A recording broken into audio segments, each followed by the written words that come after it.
Well, hello and welcome to my discussion. My name is Rayne Grant, and I study all things fungi. First of all, I want to start by thanking Matt Powers for putting on this event, Our Future, www.R-Future.world, right? .world. So as far as I can tell, the planet needs as many advocates and cheerleaders as possible right now. And so thank you, Matt, for putting this on. So the title of my discussion is Can Mushrooms Save the Planet? It is a question. It's also the title of my documentary. First of all, I would like to introduce myself before I get into this discussion.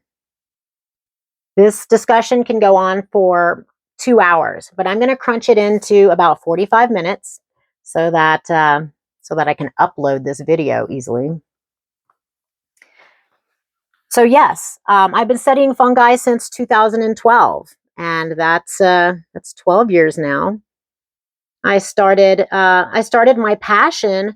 I saw a TED Talk by Paul Stamets, and if you haven't seen it yet, you got to watch it. It's called 6 Ways That Mushrooms Can Help Save the World.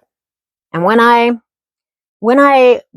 saw this TED Talk, I was a light bulb came on in my head, and I was like, wait a minute. And so I'm a researcher. I started researching, and I was like, hold up. There are way more ways than 6 ways that fungi are good for us. And I say fungi because not all fungi have the fruiting body a mushroom, but we'll get into that a little bit later. So I'll introduce myself a little bit more. I am the owner of the Colorado Mushroom Company, located in the Durango, Colorado area. We focus mainly on tinctures and medicinals and coffees and teas and smoke blends and all sorts, and education's at the forefront. I'm very passionate about teaching people how to heal themselves, connect with themselves and their environment, and to connect with one another, because community is where we can actually get things accomplished, as far as I can tell. So I'm also a festival producer, organizer. I've been working with various production companies to put together events, mainly festivals that are music festivals, but transformational festivals. And I can do all the aspects of a festival, but my niche in this is bringing together the educators. So I'm usually the workshop manager, and so yeah, shout out to Unison. That's our event in September, and so we will be taking applications for workshop leaders.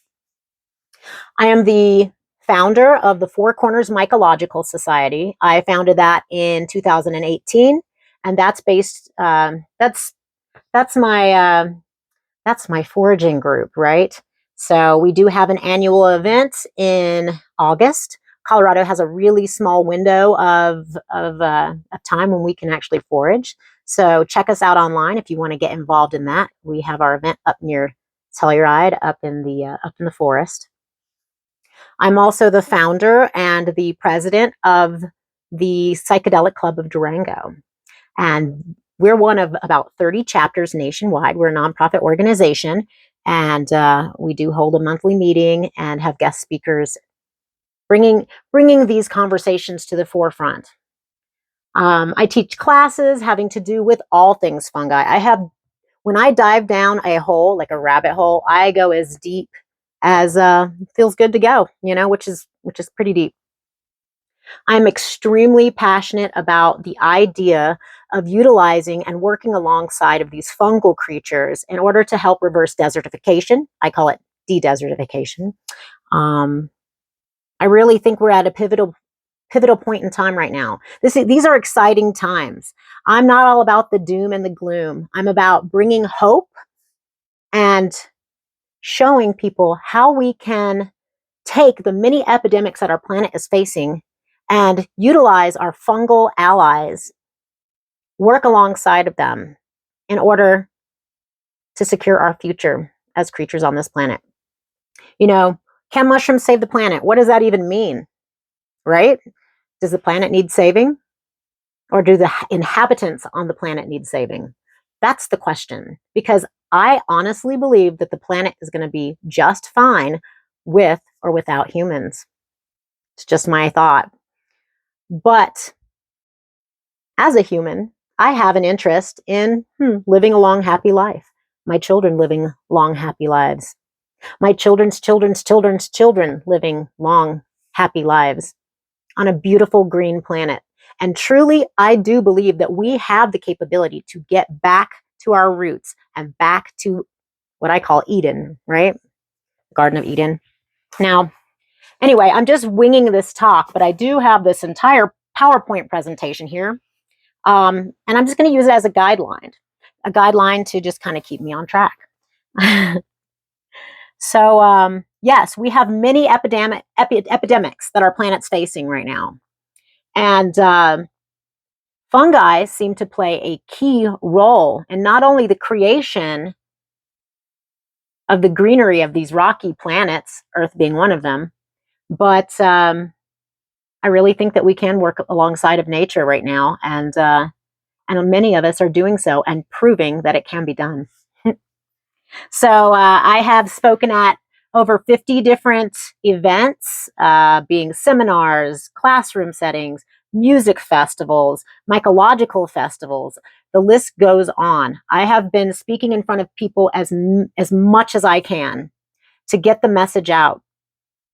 I've been referred to as the crazy mushroom lady. Now it's just, I'll take mushroom queen over crazy mushroom lady, but whatever.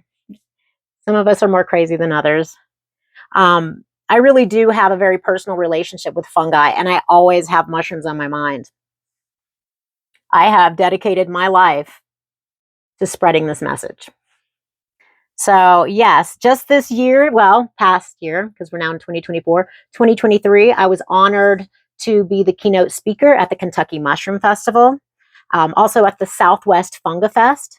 I've been a presenter at the San Diego Fungus Fair, as well as in Occidental, California. I've gone up there and spoken at the mushroom camps alongside of people like Paul Stamets, Christopher Hobbs, things of that nature.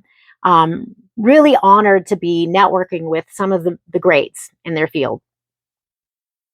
So I'm skipping through here. Yes, the Sonoma County Lucidity Festival, Sonic Bloom, blah, blah, blah. I'm not really trying to talk myself up here, but I am making the point that I have really been pushing myself to get these messages out there. Dirt Wires Dirt Fest. I don't know who was there, but that was great. All right, here. So let me get to the first topic. So I'm going to just skip through some of this. If you see this presentation live, it is much more fun because you get to see video clips and fun pictures, and I do like to make people laugh. So let's start off here. I just go over a few of the epidemics that our planet's facing. I mean, let's face it, there's a lot of issues. And I have 10 listed here, but I think I go over about 18, but I will literally skip through them because each of these topics, I could go down that rabbit hole for hours. I can speak on the topic of fungi for a very long time. So so we're going to talk about starvation. We're going to talk about desertification, our plastic overloads, toxic oil spills and toxic waterways, disease, heavy metals, housing. There are homeless people.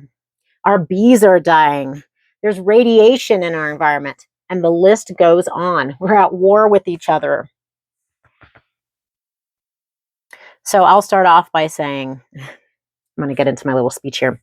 So about 420 million years ago, there were a group of organisms called prototaxides, and they were these very large lichen-like creatures that towered over our heads. I think they were around 20, 30 feet tall, and they actually were the tallest. Well, they weren't. They were plants. They were plants, cyanobacteria, and fungi. And I find that concept really romantic, to think that organisms can come together to create a much more workable organism. So yeah, they towered over all of the plants, and they were very much like lichen, if you're familiar with lichen. And I will say, referencing back to the book, Fungal Biology and the Emergence of Life by David Moore. If you haven't checked out that book, do so. It talks about the creation story or the creation theory from a fungal point of view. And it's thought that our rocky planet, Earth, was extremely uninhabitable. And we know this by fossil record, right? And nothing could really inhabit the rocky mass. Everything lived in the oceans, but bacteria could survive on the surface. And living creatures tried to come up out of the ocean, but they were, the conditions were pretty harsh. There really was not much of an atmosphere. There really wasn't an atmosphere at that time. And so there was a bond or a forming of these organisms. Like I said, it wasn't the prototaxides as far as I can tell, but fungi, cyanobacteria, and algae worked together in order to survive on the rocky surface. They started breaking down the rocks and turning it into soil. They started breaking down the dead bodies of bacteria. And really, it took billions of years. I had an argument with a man who was like, there's no way that could have happened. That would have taken billions of years. And I'm like, yeah. But along their process, they created soil. And so other organisms were able to survive. And slowly but surely, our atmosphere was formed. Now, I actually agree with this theory. It does logically make sense. We can only go by fossil records and logical deduction of the information, right? So yes, our beautiful, beautiful prototaxides, that from there, fungal creatures, plants started to grow. Different animals were able to come up out of the ocean, and the prototaxides themselves started to grow, and and created the earth as we know it. And you might hear children in the background because I do have kids and I am at home. So I do go into many topics. There are different ways that, so the first epidemic is starvation. Okay. This is actually a pretty important one. And, when I was growing up as a kid, my parents would say silly things like, eat all the food on your plate. There are starving people in Africa. And, I took it with a grain of salt, but I did eat my food. But when you really have empathy and when you have seen people who are hungry, and I'm not talking missing a meal. There are children who are dying of starvation. And this is a big deal. And so when I first started learning about fungi, I was like, well, why don't people, grow mushrooms? Doesn't that sound like it makes sense? Well, there are lots of ways that fungi can help with starvation. Number one, yes, you can go. So there are people like Robert Rogers, who's gone over to Ethiopia and have taught some of the women in that area to grow uh, edible mushrooms, such as oyster, pleurotus varieties, and things of that nature. And they can in turn sell it at market. We have Trad Cotter, who has gone down to Haiti and done a similar thing. And funny, the adults had fungophobia. They were afraid of mushrooms, and even though they were hungry, they still weren't eating the mushrooms. But he found it was the children who were excited about growing mushrooms. I'm wondering if this is working. Yes. Okay. Sorry about that. Yes, you can grow your own mushrooms. You can grow them. You can grow them in your garden. You can grow them in your greenhouse. There are these little, grow kits. You can get them at your natural food store or farmer's market. You can create them yourself. You can also find out what grows locally in your region. Okay, and it's actually quite fun. I highly suggest joining a mycological society in your region and getting yourself some identification books. Just start there. Hey, join my mycological society because, because I like to network, and I like people and stuff. You can grow all kinds of mushrooms. There are delicious edibles that grow in our region and probably in your region too. There's morel mushrooms that are delightful. They're in Colorado. They grow in the springtime. We have the blonde morels that grow low altitude, and we have the black morels that grow in the burn areas. And they've now found that that in areas where there have been there's fire devastation, like forest fires and whatnot. When studying the soil and the activity in it after a burn, what organisms are present, and what they have found are that morel mushrooms are some of the first organisms that start stirring and regenerating the soil. And so I found myself, gosh, it was several years back, but we had so many forest fires in the Colorado area. It was, I mean, it was just smoky, and I had headaches and stuff every day. And I'd see the planes flying overhead, and I'd think, why don't they put some spores in that liquid? I know that's bad to think, but I mean, I'm just saying. But we have the lovely hawkswing mushroom here in Colorado. It is my favorite. There's chanterelles, and here I have some pictures of some. Oh, what is that? Chanterelles. What else? Chanterelle mushroom fondue. Oh, braised chicken of the woods. What? Lobster mushroom risotto, black trumpet mushroom pizza, candy cap cheesecake with chanterelle caramel sauce and candied porcini. Oh my. Okay, I'll stop. Oh, pumpkin ice cream with chunks of candy cap mushrooms. All right. Anyway, there's lots of good edible mushrooms. Not only are mushrooms good to eat, like they taste delicious, they're simple to grow in most circumstances. They're fun to identify, but they're super high in nutrients, in vitamins, minerals. I mean, these things are packed with a punch, right? Um, and I did put a lot of videos and pictures here, but we're going to skip through that because it's just fun.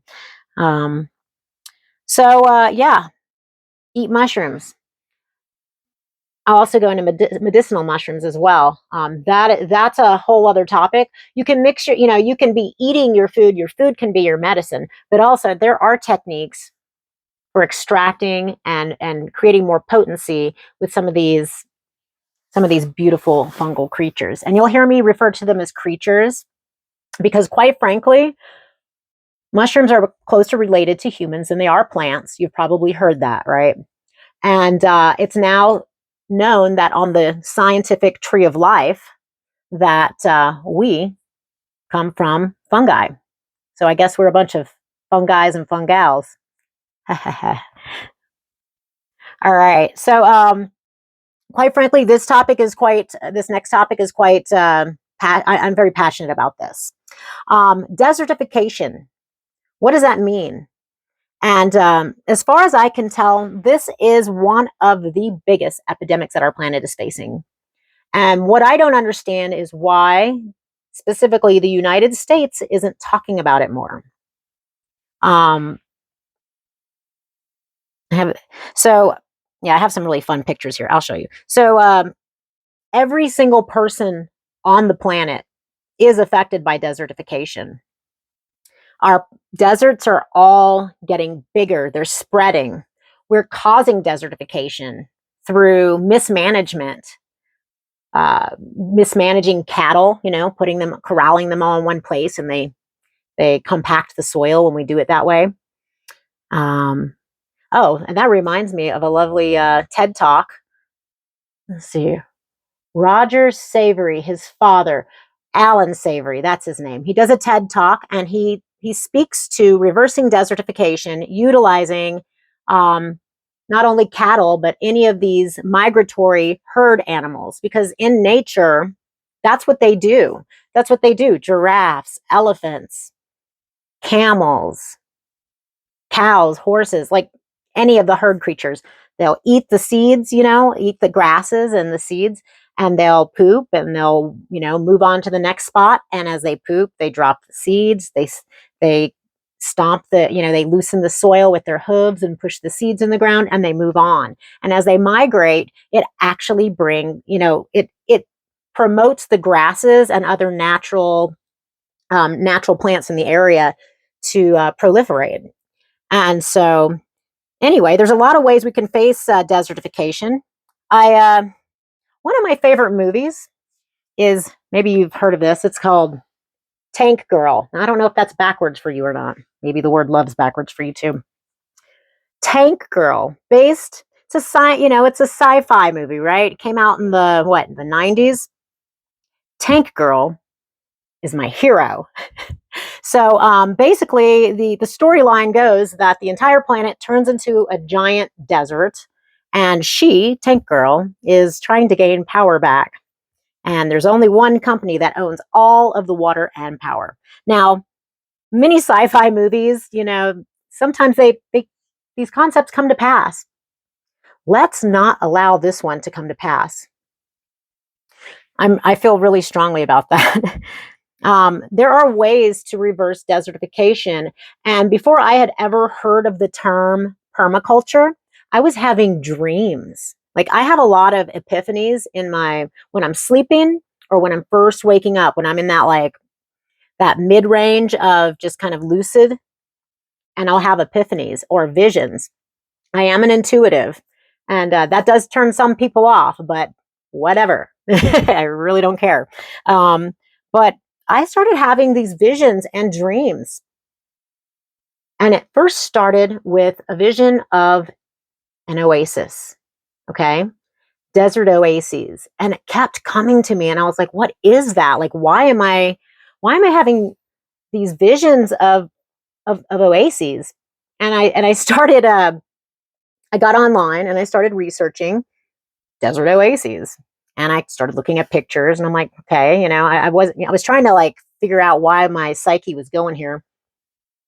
And pretty soon I came across articles about people who were not only growing and producing healthy soil around naturally occurring oases, but people who were growing oases themselves. Water retention landscaping, for example. Sepp Holzer, if you're familiar with him, brilliant genius. Look him up.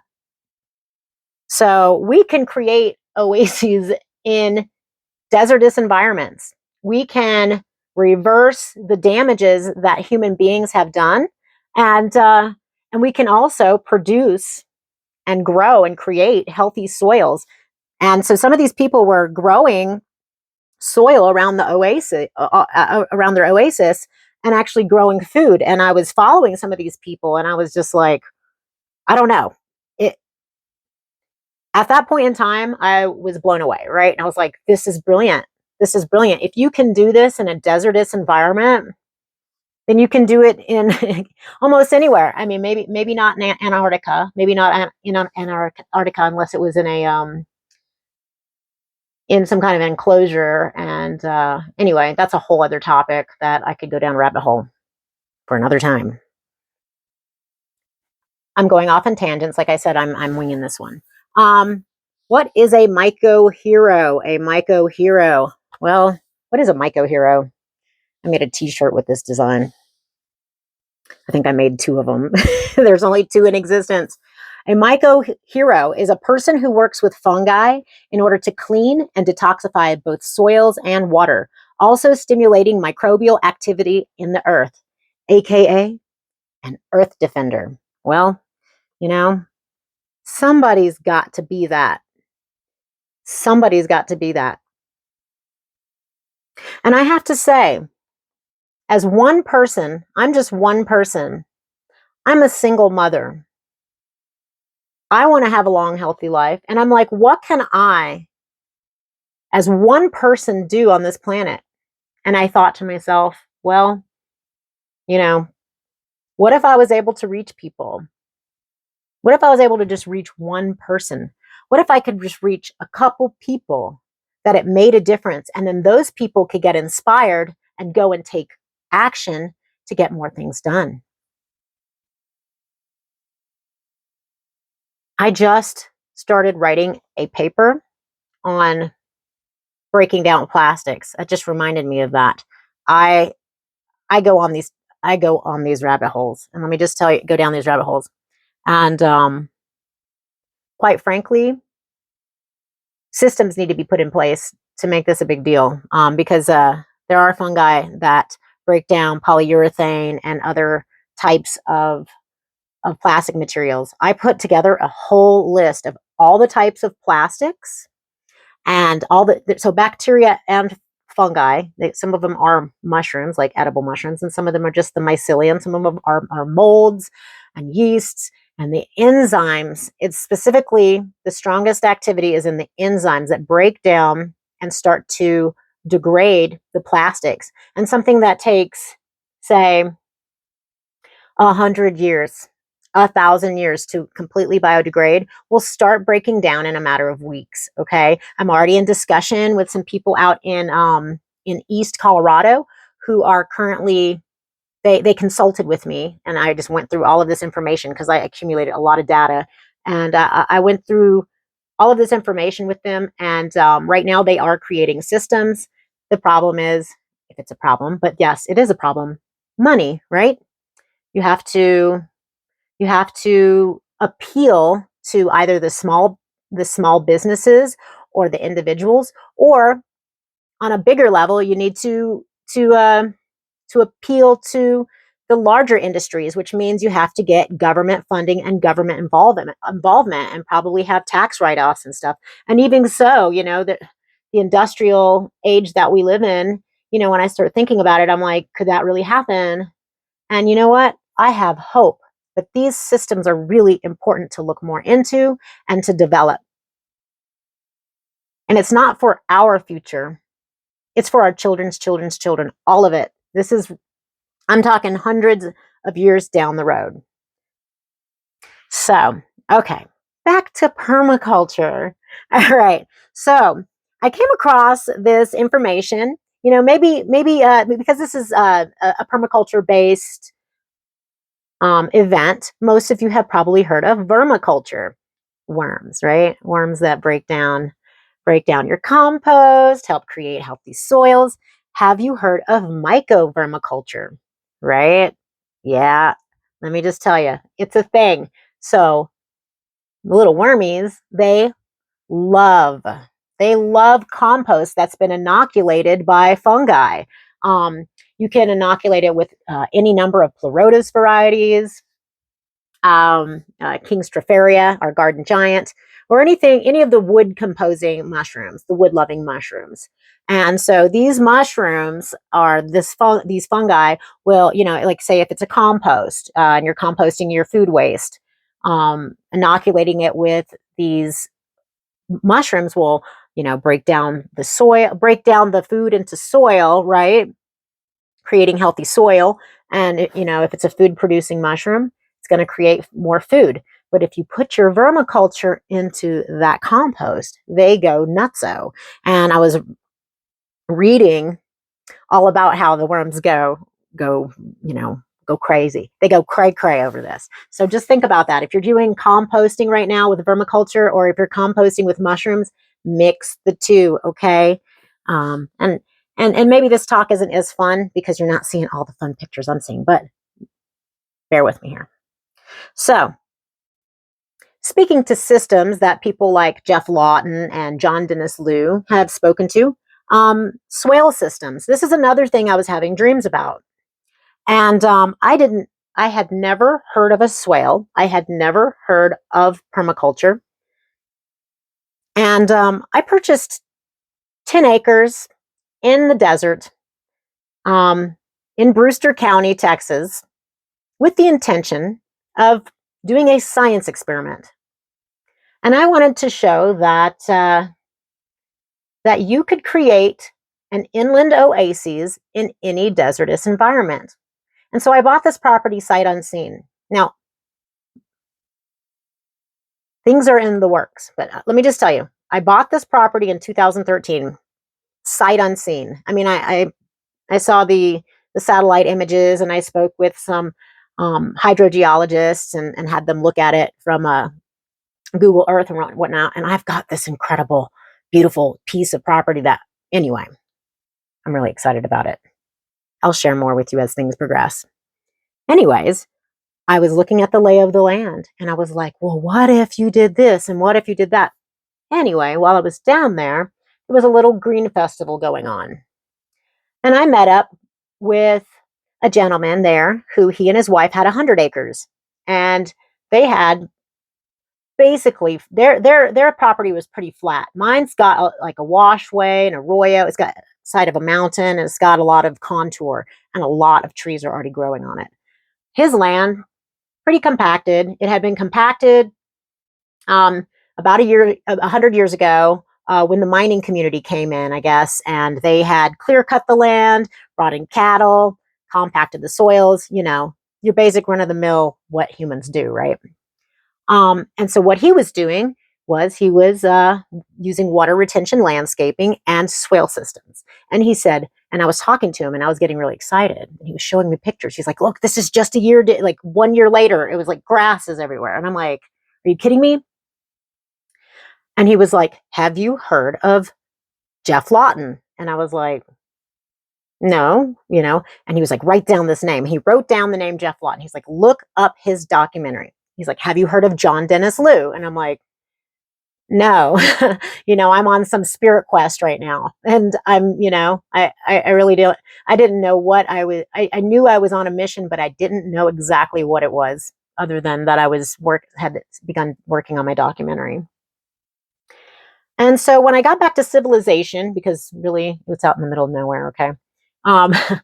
When I got back to civilization, I went to Santa Fe because it started getting really hot in the desert, and we were camping out.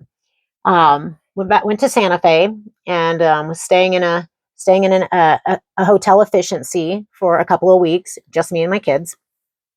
And yeah, I'm not crazy. It's okay. It's okay. And so I look up this documentary. What is the name of his documentary? It's Greening the Desert, because green gold and a hope. So I watched Jeff Lawton, right? And I was just like, right. And then I watched John Dennis Liu, and love John Dennis Liu. Like, he is absolutely my hero, one of my heroes.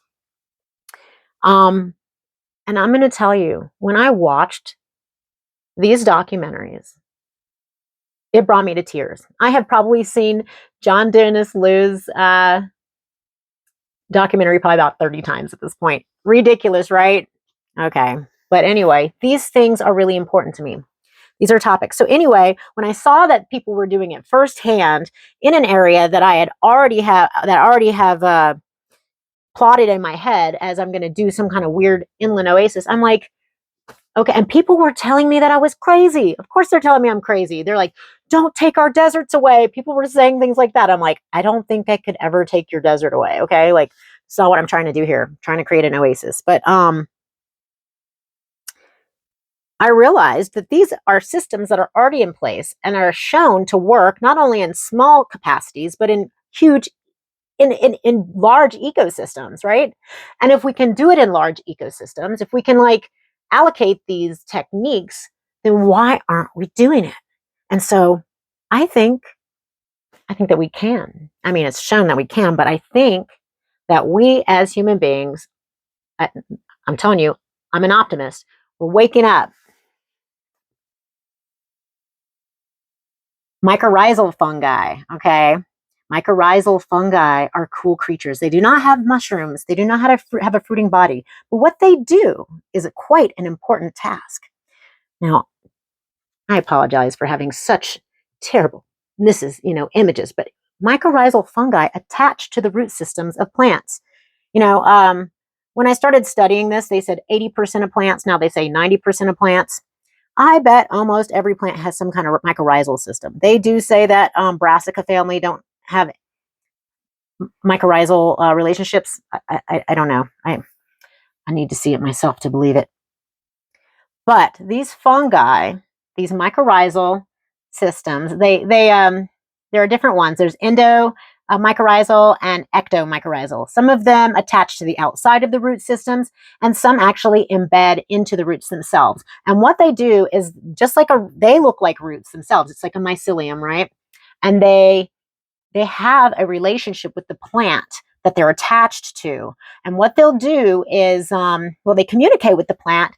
And if the plant needs something, like certain nutrients or whatnot, it, sends a signal to the mycorrhizae, and they will go out and farm it or mine it. Basically, they'll pull it from rocks or the soil itself and bring it back to the plant. And in exchange, and they have an exchange for sugars, right? So they have this relationship, and you can actually add this to your plants in your garden to enhance its capacity for growth and health, right? And I actually know people in North Cali and in Southern Oregon who go into the redwoods, and they test the soil to see what's going on, and if they think that it needs a little bit of enhancement, they will actually enhance the mycorrhizae in that area. But anyway, just having a basic of understanding this is, to me, can be a game changer in a lot of capacities. And I know a lot of people in the Colorado area that grow cannabis and things of that nature, that you go to the hydroponic shop and you can get some fungal tea or some compost tea. And if it's there's like the Kensu, is that what it's called, Kensu method, where it's, instead of being more anaerobic and bacterial, it's more aerobic and more fungally based. And they found that this fungal heavy compost tea can be, and my friend Wildcat, he's a mycologist and microbiologist down in the Taos area, he was telling me that he was working with these techniques on compacted soil, and he would pour the tea onto the compacted soil, and he said within a matter of like a week or so, you could see the activity and a change in the soil, like it was coming to life. So little things like this cause me, I don't know, I get excited like a little kid. So I show some simulations, as above, so below. Everything is connected, right? Our nervous system, very similar looking to the mycelial web or the nebulas in outer space, right? Or a simulation of the internet, or the way that we set up our larger cities and whatnot. If you look from a satellite image and look down on planet Earth, you can see the way everything is connected looks very much mycelial. And so there are patterns. It goes outward and inward, very similar. So it's very, in my opinion, it's important to pay attention to the patterns in nature. Yeah, the connections of the trees through the mycelial roots. So get this. So this is not something I've discussed in a classroom setting, because this was like new information to me. So Paul Stamets talks about the connection of the plants through the mycelial networks, and he calls it the wood wide web, kind of like the internet, right? And I thought to myself, I'll bet the entire planet under the oceans is filled with mycelium and other types of fungus. Now, I was talking to a gentleman, and I won't mention his name, but sometimes when I come up with these ideas, or I'm just like, I don't know, just guessing or just kind of brainstorming, people like to naysay. Especially since I'm a female and I'm not, and excuse me, I'm going to take a hit of my vape. Just read an article, and they're doing research on the ocean floors, and there's speculation, exactly what I said, right? Is that there's mycelium under the ocean that connects everything. And what they found is on the base of the ocean floor, it takes about 100,000 years for the entire ocean to sift through the first layer of sand and sediment. Mainly it's sand and dead creatures and all sorts of things, right? And it can go like a mile, 2 miles. I mean, this is deep. And I mean, just the sand, not, you got to the bottom of the floor of the ocean, then you've got all this sediment and silt and whatnot. And what they discovered is that as you go down deep, there are calcifications and sediments that harden, right? And inside of these sediments, they found that there were little pockets, like holes inside, and growing inside of those holes are mycelium. And in between the mycelium are these, like, what are they called? They're like little single-celled organisms. I think they're similar to amoebas. And they live inside, like in the middle of that. And they said that they believe, because this is all speculation, right? They believe that there is a symbiotic relationship between that mycelium and that little organism. And I need to add this information to my discussion so that I can say all the names correctly and stuff, but look it up. Super freaking cool. And I postulate that the planet is filled with fungi, probably more so deep within the planet than even on the surface. Just imagine that for a minute. So, okay, epidemic, our plastic overload. And we're already at 40 minutes, and I apologize for such a long introduction of myself, because I'm not here to talk about myself. So, peace. Okay, plastic overload. We have tons of plastic on the planet. And this is just a quick picture, right? But those are two giant areas in the ocean, larger than Texas, just floating masses, floating islands of plastic. So we produce so much plastic. And yes, plastic is produced from, from petroleum, which is an earth product. And so it does have the capacity or the capability to break back down into other natural states, but these can take a really long time to biodegrade. And so we have found that, there are people, okay, there were this one group of people called the Fungi Mutarium, where they were taking plastic and then they put it in UV light. So the UV light starts to degrade it, and then they inoculate it. They were using Pleurotus variety and Schizophilum communi, which is a really incredible mushroom that has over 30,000 sexes. That's a whole talk. I wrote an article on that. Anyway, moving on. But what they do is they take that plastic, break it down, and what do? They turn it into food. Now, me personally, do I want to eat food that's broken down from plastic? I don't know. I mean, I might try it because, hey, I'm an adventurer, but I'm not sure how I feel about that. But they're saying that it, turns anything that's toxic, inert, just breaks it down. But yeah, creating food from plastic. Interesting, right? Yes, there are mushrooms that, like even Peter McCoy of Radical Mycology Convergence, he kind of coined this idea of utilizing fungi to break down cigarette butts. And I know a lot of people have since then been experimenting with that. Alex Dorr, if you're familiar with Alex Dorr, he's got the mushroom revival. Cool stuff. But anyway, yeah, I'm producing an entire talk on the topic of biodegradation of plastics utilizing fungi and bacteria. Okay, and I'm working with Bob Rawson. Bob Rawson, hi, if you're watching this, to help to develop some systems, or at least some concepts surrounding this. And he has the Ecuadorian Myco Renewal Project, or the Co-Renewal Project in Ecuador, and they're working with cleaning up the oil spills down there. There's the Texaco oil spills. So really cool what some of these people are doing. Bob's also one of my heroes. Absolutely. There are Earth heroes, and I commend them, and I don't know, I get kind of emotional thinking about these things. Yes.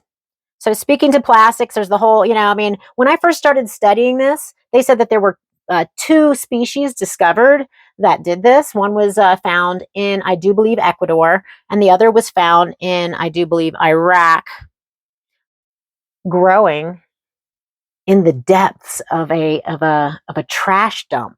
So it doesn't even need aeration. It doesn't even need oxygen. So some of these don't need oxygen to even survive. And so that's kind of interesting. But now, since that time, they've discovered over 50 species. And I'm guessing that there are probably hundreds of species. I'm guessing that if humans did not exist, fungi and bacteria would clean up after humans. It just might take a really long time. That's why I think these are cool concepts that we can work with today and hasten the process. Schizophilum communi, I found you can get mushroom cultures on Amazon, Amazon.com. You can get them from there. If you just, so Pestialotiopsis microspora is the one that was found in Ecuador.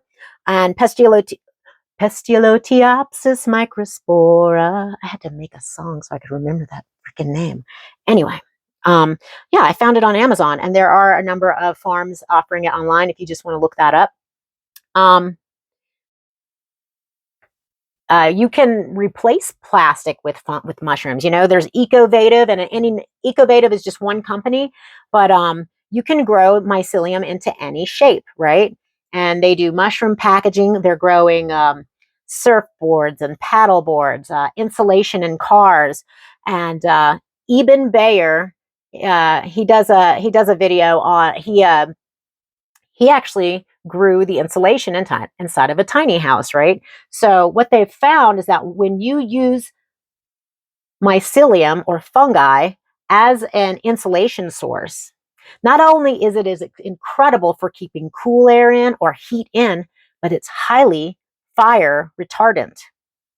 And to me, that makes a lot of sense for people to utilize this type of material in their walls if they're susceptible uh, to wildfires, forest fires, you know.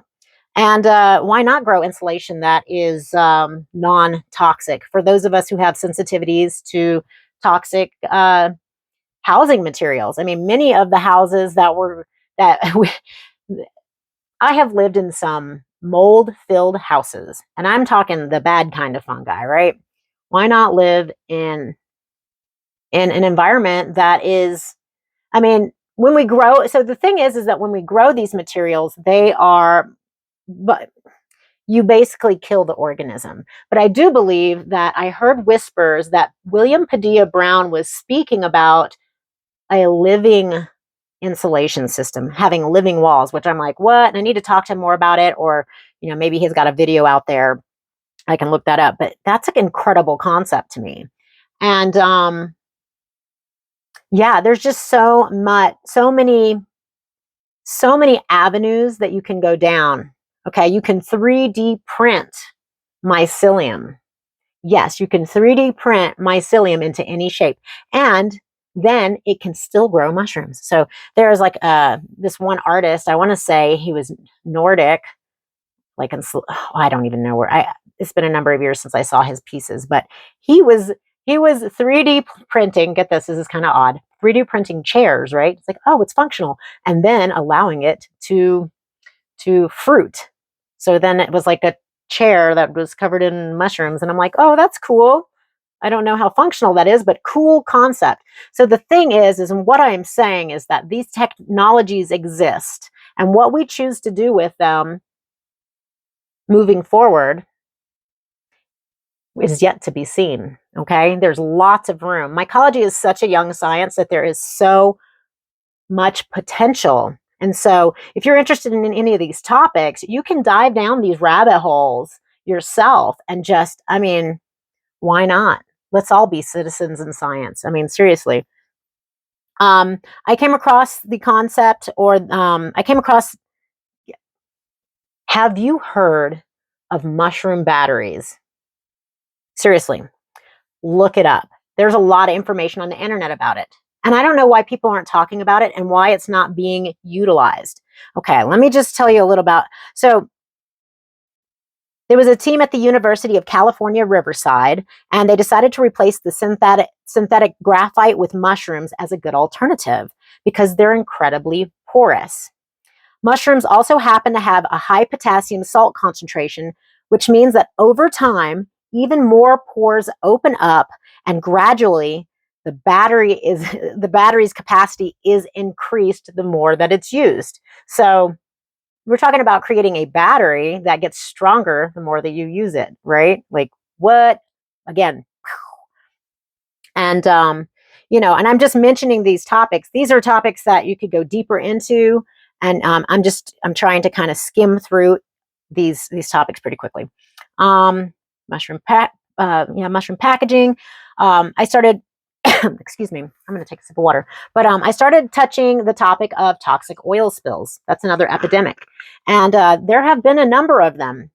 I mean, a large number of oil spills, and they're really difficult to clean up or remediate. Pardon me. And so, yeah, Bob Rawson, Mia, and Maya, check them out at the Co-Renewal Project in Ecuador. Some of the ideas that they have been espousing, the patents that they've been creating, I believe are incredibly important for the future of our planet. So check that out. But I did read an article about Paul Stamets up in, I do believe he was in Oregon, maybe he was in Washington, and they were cleaning up oil spills there. And what they were doing, and get this, this is kind of an interesting idea. They were using hair, like hair, to soak up the oil, and then they would inoculate that hair with a mushroom like pleurotus, like an oyster mushroom. I mean, yeah, I guess you could go out to like hair salons and things of that nature, and maybe even farms and get wool and utilize that to soak up the oil spills. But I'm not sure how sustainable that really is. So that's just something to consider. I like the idea a lot. And at the same time, I do believe that there are other materials that will absorb oil. But basically what happens is when you inoculate whatever substrate that you have that's absorbed the oil with the mushrooms, it'll start to break it down, and it starts to break it down into something that is non-toxic, and you've got the makings for the beginnings of healthy soil, basically. So a really incredible topic to think on, and I think more action needs to be taken around that, more research, and there are some leaders in these topics, and I have been networking and connecting with them. And then there's the epidemic of water toxicity using mycofiltration systems. If you're wanting to know more on this topic, you can check out the book, The Mycoremediation Handbook by Alex Dorr. There's also by Trad Cotter, there's the Organic Mushroom Farming and Mycoremediation book. So those are both pretty large books. Another one is by Peter McCoy. There's Radical Mycology. Those are all incredible ones if you want to learn more about remediation. But basically what a mycofiltration system is say you've got a waterway, like a stream or agriculture runoff in some way. And what you do is you want to create a filter system. Basically they take straw or hay, and they build it across. Well, what they'll do is they'll take that straw or hay and inoculate it with your fungi. And a lot of times people will use oyster mushrooms. But in my opinion, it might be a good idea to use some of the wild species in the area that you're working on, because the wild species tend to pop up naturally. So, but anyway, so they'll wrap it in burlap sacks a lot of the time, and they'll spread it across. Let's see if you can see this at all. But they spread it across the washway, and as the water penetrates and goes through that, somehow these wild mycelial creatures will actually start to pull the heavy metals and the toxins and whatnot from the agriculture waste or whatever you're working with. If you're working near a mining spill, and actually hyperaccumulates it.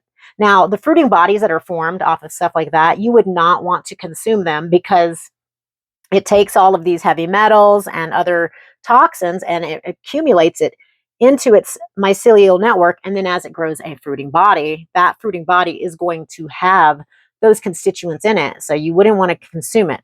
Now, the number one question that I am asked, because people who with any brains and they're like excited about this topic, they say, well, what do you do with the mushrooms?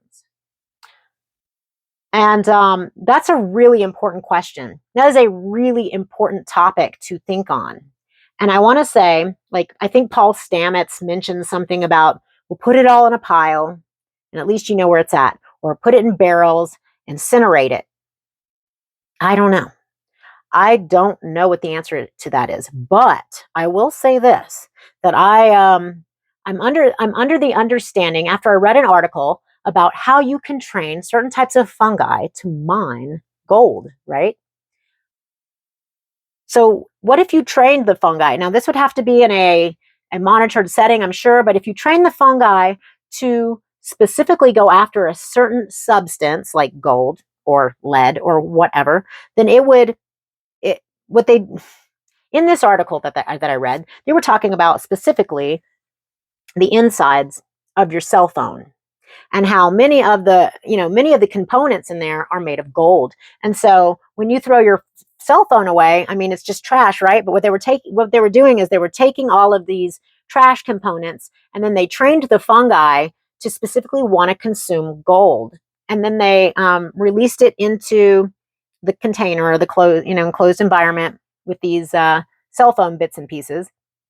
And the fungi actually hyperaccumulated the gold. So to me, it's yet to be seen what we can do with these technologies, but we do know that they exist. Nature does it naturally, and you can train fungi, teach them to do these systems, just enhance their desire to go after certain substances. Right?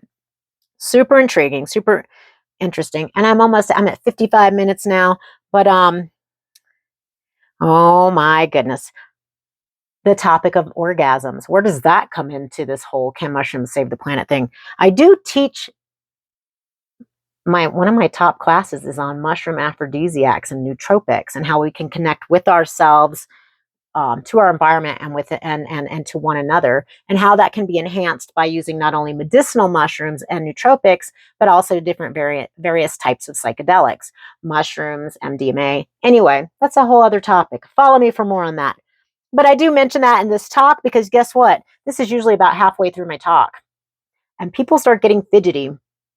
And you just mention sex a little bit, and people will get on the edge of their seats. And this is the point at which I like to pass out chocolates, non-psychedelic chocolates, and I pass them around the room, and then everybody's ready for the next hour. But I'm not going to spend another hour. I am going to wrap this up. We're going to speak to the topic of the fact that mushrooms and other types of fungi have been used for time immemorial as medicines for our bodies. You can find many of our really potent medicines in the old growth forests. And this is why it is my feeling, my knowledge, my knowing that we need to protect and maintain our old growth forests, whether it's the rainforest, the Amazon rainforest, or our redwoods, and any of these old growth forests that are around the world, because they contain the most potent and important medicines. If you're familiar with Mark Plotkin, I've been following him for about a decade now, and he goes into the Amazonian forests, and he studies with the shaman, and he looks at different types of plants that they're using and different types of fungi. Now, that's a whole other topic too. Each of these topics that I'm speaking to are a complete topic on their own. If you're familiar with turkey tail mushroom has been shown to be incredible for shrinking tumors. Now, that's a really large thing to say, but even Paul Stamets, and I do mention his name several times. I look up to all of our leaders in these topics, whether or not there are rumors or people do things. It doesn't matter. There are people leading the way, and when people are leaders, they're going to be put on a pedestal, or they're going to be scrutinized, highly scrutinized. Anyway, the TED Med Talk by Paul Stamets. He gets his mother on stage, who had breast cancer, and the story is very compelling. If you get a chance to watch it, watch it. But she started taking turkey tail because she was not in a position to take radiation therapy or have a mastectomy, and turkey tail saved her. Okay, Then we're talking about go into cordyceps, and cordyceps is incredible. I have talked to many of the leaders in the cordyceps industry. We all know William Padilla Brown has been growing them. John Holliday of Aloha Medicinals, I've spoke to him in great detail pertaining to cordyceps and their abilities to not only boost energy and stamina in athletes and in the bedroom, but they're also neuroprotective and also help to balance hormones in our brain, whether you're male or female, balancing estrogen and progesterone and raises testosterone in men, which makes it really sexy in the bedroom, right? Anyway, really cool mushrooms, really strange. I'm not even going to go into them because I could talk for the next 15 minutes about cordyceps or the next hour about cordyceps. So we're going to pass on that. The epidemic that our bees are dying. Now, okay, we all know that the honeybee is in trouble. I have had literally people when I talk about these things that I'm passionate about, people love to argue with me. I don't know. Do I sound too confident? Maybe, maybe I do. It doesn't matter. But yes, our honeybees, they come from Europe. I get it. They're not indigenous to the United States, but they get attacked by a number of diseases. They get attacked by the varroa mite, which weakens them to these diseases. And what Paul Stamets, again, Mr. Stamets is doing a lot of cool research, so I mentioned his name. He found that the red-belted polypore, we have Fomitopsis schrankii here in our local area, and there's Fomitopsis panicula in the region that he's from. But these are conch mushrooms. They're wood-loving mushrooms, and they're mycelium. They live on wood. They're shelf mushrooms, and the mycelium themselves produce an enzyme or enzymes that the bees will actually drink these little liquid drops of enzymes, and what Mr. Stamets was saying is that it doubles their life expectancy. Now, the red-belted polypore or the red-belted conch is something that I have a very personal relationship with, and I make a lot of medicines. And I will have to say, in my own body, I have been able to eliminate cat allergies and seasonal allergies, and I could go into that topic quite in depth. But anyway, he's doing all kinds of things that are cool, utilizing these and other types of fungi to help support the immune system of our bees. Now, we do know that bees and humans have had a very close symbiotic relationship for thousands of years. So it's really important to pay attention to our bee friends. And I will say it's not just the honeybees who are affected negatively by the varroa mites and other diseases. Varroa mites will actually catch a ride on the wild bees. I know in Brewster County, where my piece of property is, I believe there's over 13 types of bees, and some of them are super tiny little silver bees, and they're just all these like incredible bees. Okay, so our planet is covered in many, many bees. There are pollinators. So people, whether or not we're talking about the honeybee, and if you care if they're indigenous or not to the United States, I don't care. Let's save all the bees. Okay, just saying, and the butterflies and the moths and all of our pollinators. Well, I don't want to save mosquitoes. I'm sorry. I might be a little prejudiced. All right, so I want to move through. Cordyceps having to do with pine beetles. If you've been to Colorado at all and you go over the passes, like Wolf Creek Pass, for example, and other passes, if you look at the pines, they've been devastated by these pine beetles. And I mean, like devastated. Entire forests are dead. And so I was speculating that there could be a cordyceps specific to that beetle variety that we could isolate and carefully introduce to the beetles. And I know that's a whole topic. And I was told by one mycologist, oh, that could never happen. You'd have to find that cordyceps. And I'm like, nay, nay, nay, nay. Gosh, all these naysayers. So then when I spoke to Trad Cotter, and I think this was back in 2016, I said, hey, Trad, I got an idea. And he said, guess what, Rayne? We've already isolated it. And I was just like, dude, like, you're my freaking hero, okay? Like all these heroes. All right, I'm going to skip through all these videos that I've got here. I'm going to skip the part on the orgasms because that's a whole other topic. But it is to be said that if people are happy, I'm just saying, would there be less wars if there were more orgasms? Just saying. All right, next topic. I do go into the Amanita muscaria. I think I will go ahead and skip that because that's a topic that I speak very, very in depth about. I work with our Amanita muscaria flavivulvata species here in the Rocky Mountains. The specific ones that grow here tend to be much stronger than the ones that grow anywhere else. That's what I've read in the papers. That's been my personal interaction with them. I've been working with them for over 9 years, and there's a lot of controversy surrounding that. Amanita muscaria It's my spirit mushroom, but I'm not going to go into detail on that mushroom here because that would be an entire talk on its own.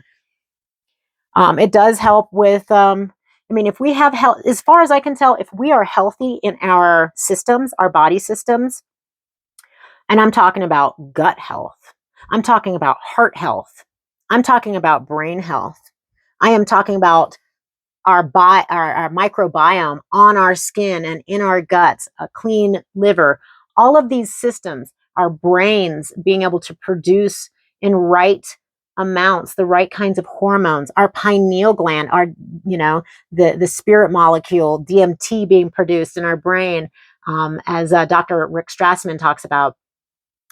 If our bodily systems, if we're in the right headspace, if we're thinking the right thoughts, if our bodies are healthy, then we are going to be not only as an individual, but as a society, as community, we're going to be able to make wiser and better decisions for ourselves and for our planet and for the future. Now, I'm going to end that right now because we're at an hour. But basically everything I've talked about, and there's way more. I talk about the heart and the brain connection and the vagus nerve and how to take psilocybin. Um, Tom Lane wrote the book. I love this man. He is just far out there. And he wrote this book titled Mushroom Rituals and the Search of the Blood of Quetzalcoatl. If you have not read it, I know it sounds kind of creepy. Incredible book. I want to have him on my podcast. He's a quirky guy. I went down to the Georgia Mushroom Festival and he met up with me and my sister, and I just love quirky weirdos. Okay. So hi, Tom, if you're watching this, you're a quirky weirdo. But anyway, I love him. But his book is incredible and it talks about the Toltecs. His passion has to do with the codex, decoding or, figuring out the codex. And he one of the things I speak to is the heart and brain connection. And what he speaks about with the Toltec rituals and how they consumed the mushroom, holding it in their mouth and chewing it with honey, is that it absorbs through the mucous membranes in your mouth. And he says it goes down your vagus nerve and it goes to your heart. Now, when people think of psilocybin, they think about this brain. But do we think about this brain? This brain is very important.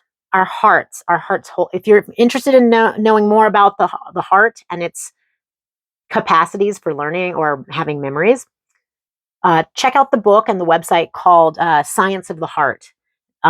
Incredible information. Dive down that hole. But our hearts hold memories. And if we can clear our hearts, if we can heal our hearts, we're going to be healthier people. And our entire planet needs heart healing right now, as far as I can tell. I'm going to end my talk right there. I had to give shout out to my brother, Tom Lane, too. Again, my name is Rayne Grant. I'm with the Colorado Mushroom Company. I'm sponsoring this event. You can check me out more at www.coloradomushroomcompany.love. And I'm just really grateful to have a voice in this community. And I look forward to meeting people. I'm always open for discussions. So peace be with you and much love.